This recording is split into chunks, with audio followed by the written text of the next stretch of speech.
पुराने जमाने की बात है। शुमाल के पहाड़ों के दरमियान एक घने जंगल में एक खौफनाक देव रहता था, जिसका नाम सरसाम देव था। उसका कद आसमान को छूता था, आंखें अंगारों की तरह जलती थीं और आवाज ऐसी गूंजती कि पूरा जंगल लरस जाता। लोग कहते थे कि वो ना दिन को सोता है ना रात को, बस अपने खजाने की हिफाजत करता है, जो एक पहाड़ी गार को अंदर छुपा था। जंगल के करीब एक छोटा सा गांव आबाद था। वहां के लोग मेहनती मगर गरीब थे। उनकी फसलें अक्सर तबाह हो जाती, क्योंकि सरसाम देव रात के वक्त पहाड़ से नीचे उतरता और अपनी भूख मिटाने के लिए मवेशी या अनाज लूट लेता। गांव के बुजुर्गों ने कई बार दुआएं की, जादूगर बुलाए, मगर कोई भी देव के सामने तक न सका। एक दिन एक बहादुर नौजवान अरसलान ने ऐलान किया कि वो सरसाम देव का मुकाबला करेगा।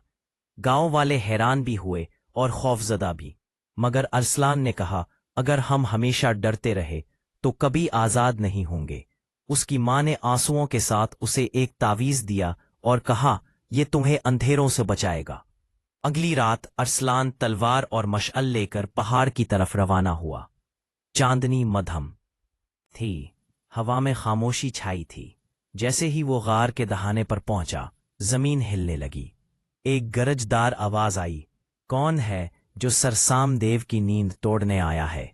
अरसलान ने हिम्मत जमा करके कहा, मैं आया हूं तुम्हें रोकने, ताकि मेरा गांव सुकून से जी सके। सरसाम देव गार से निकला। उसकी सांस से धुआं निकल रहा था और हर कदम से जमीन फट रही थी, मगर अरसलान पीछे ना हटा।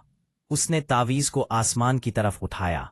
अचानक रोशनी की एक किरण निकली, जिसने देव को लम्हा भर के लिए अंधा कर दिया। अरसलान ने मौका पाकर अपनी तलवार देव के सीने में घोंप दी। देव ने चीख मारी जो पहाड़ों में गूंजी और फिर जमीन पर गिरकर पत्थर बन गया। सुबह जब सूरज निकला, लोग देखने आए तो वो गार एक पत्थरीला मुजस्मा बन चुका था, सरसाम देव का। अरसलान गांव लौटा तो सब ने उसे हीरो माना, मगर उसने कहा, मैंने देव को नहीं, अपने खौफ को मारा है। उस दिन के बाद गांव में कभी किसी देव का साया ना देखा गया, मगर आज भी लोग उस पहाड़ को सरसाम चोटी के नाम से जानते हैं, जहां बहादुरी ने खौफ पर फतह पाई थी।